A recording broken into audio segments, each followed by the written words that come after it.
Hi all of you. Welcome back to Rama Reddy maths academy.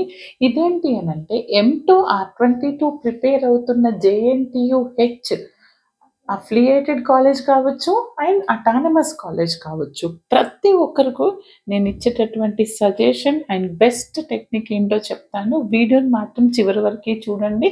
Compulsory ఈ వీడియోకి ఒక minimum 1000 likes వస్తే నేను చెప్పిన ప్యాటర్న్లో మీకు వీడియోస్ చేస్తాను.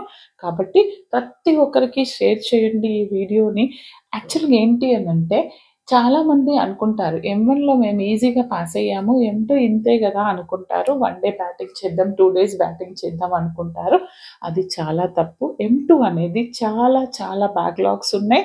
నేను కావాలంటే ఒక కమెంట్ వీడియో పెడతాను. 7 టైమ్స్ 10 టైమ్స్ రాసి మన ఛానల్కి వచ్చి పాస్ అయిన వాళ్ళు ఉన్నారండి. M2 ఒక్కసారి నెగ్లెక్ట్ చేస్తే అది అలానే ఉండిపోతుంది. ఏం చెప్పాలనుకుంటున్నానంటే ఈ వీడియోలో నేను ఫస్ట్ ఆఫ్ ఆల్ మీరు మన దగ్గర ఎన్ని ప్రీవియస్ పేపర్స్ ఉన్నాయి, మరి వీడియోస్ వాటిని బేస్ చేసుకొని చేద్దామా. మీరు R22 రెగ్యులేషన్ రైట్, అటానమస్ కావచ్చు అండ్ యూనివర్సిటీ. ఓకే, ఏంటి అని అంటే మన దగ్గర 2 పేపర్స్ ఉన్నాయి. మేడం అటానమస్ అయితే మా డిఫరెంట్ మీ దగ్గర ఉంది ఆ పేపర్ అంటే, మీ వాళ్ళు కూడా JNTU అఫిలియేటెడ్ కాబట్టి వాళ్ళు JNTU-H కింద ఉన్నటువంటి పేపర్స్ చూసి అదే ప్యాటర్న్లో ఇస్తారు. అదేంటి అని అంటే మనకు రెగ్యులేషన్ 2020లో స్టార్ట్ అయ్యింది. స్టార్ట్ అయిన తర్వాత M2 అనేది సెప్టెంబర్ 2023లో ఒకసారి జరిగింది అండ్ Jan-Feb రీసెంట్గా ఒకసారి జరిగింది. This is supply. ఇదేమో రెగ్యులర్ ఎగ్జామ్, ఇదేమో సప్లీ. ఆ 2 పేపర్స్ ఉన్నాయి నా దగ్గర. అంటే 2 ప్రీవియస్ పేపర్స్ R22 అండ్ మీ ముందు రెగ్యులేషన్లో R18 వాళ్ళకు ఉన్నటువంటి M2 కూడా same almost, only the third unit is different. ఆ థర్డ్ యూనిట్ NMCVలో ఉంది. ఓకే, అది చెప్తాను తర్వాత. అంటే R18 టు R22 అంటే R18లో కూడా ఈ M2 పేపర్ అనేది 4 years, అంటే 4 regular paper, 4 supply papers, 2 advanced supply. అంటే ఆల్మోస్ట్ మన దగ్గర 10 పేపర్స్ ఉన్నాయి ఇవి. ఓకే, ఇవి ఒక 2 పేపర్స్ ఉన్నాయి R22, R18 ఒక 10 ఉన్నాయి అండ్ R16లో కూడా కొన్ని ఉన్నాయండి. చాలా ఉన్నాయి. R16లో అట్లీస్ట్ 2 వేసుకుంటే 12 పేపర్స్ ఉన్నాయి. మరి మనం ఎలా సాల్వ్ చేద్దాం? ఈ 12 పేపర్స్లో ఉన్నటువంటి షార్ట్ బిట్స్ అన్నీ ఒకే దగ్గర చెప్పాలా, యూనిట్ వైజ్ చెప్పాలా, లేదా only short bits for R22 M2 అని స్టార్ట్ చేద్దామా? మీరు కంపల్సరీ కమెంట్ చేయండి.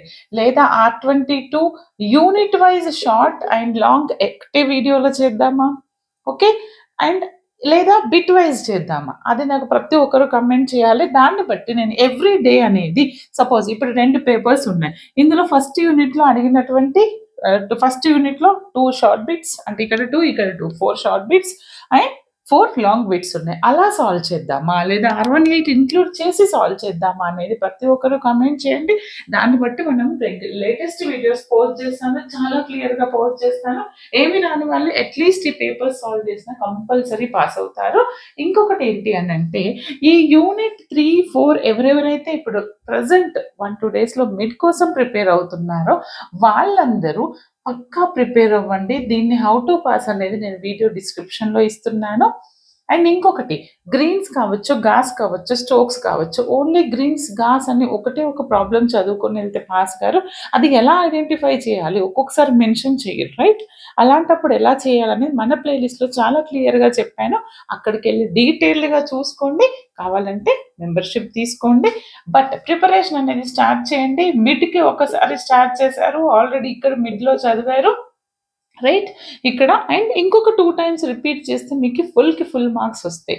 ఓకే, ఇవాళ రోజుల్లో మినిమం పాస్ అయితే నో యూజ్ ఇంజనీరింగ్. కాబట్టి మంచి పర్సంటేజ్ రావాలంటే మనం చెప్పిన టెక్నిక్స్ అన్నీ యూజ్ చేయండి.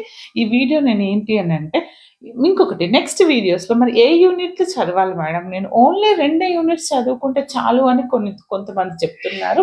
అస్సలు అలా చదవద్దండి. యాజ్ ఏ ఫ్యాకల్టీగా నేను ఎవాల్యుయేటర్గా చెప్తున్నాను. కరెక్షన్కి వెళ్తే ఓన్లీ 2 యూనిట్స్ చదువుకున్న వాళ్ళు పక్కా ఫెయిల్ అవుతారు. అలా ఎప్పుడు చదువుకోవద్దు. మినిమం 4 యూనిట్స్ చదవండి. ఒక యూనిట్లో నేను డామ్ షూర్ అంటే డైరెక్ట్ అది తప్ప ఏది రాదు, అలాంటి క్వశ్చన్ కూడా చెప్తానండి.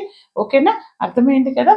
వీడియోని మాత్రం అందరికీ షేర్ చేయండి. అటానమస్ కావచ్చు, JNTU-H కావచ్చు, వాళ్ళందరినీ బేస్ చేసుకొని మనం every day morning evening post చేయాలా, లేదా ఎవ్రీ డే పోస్ట్ చేయాలా, ఎవ్రీ యూనిట్ వైజ్ పోస్ట్ చేయాలా అనేది మీరే నాకు చెప్పండి కామెంట్స్లో.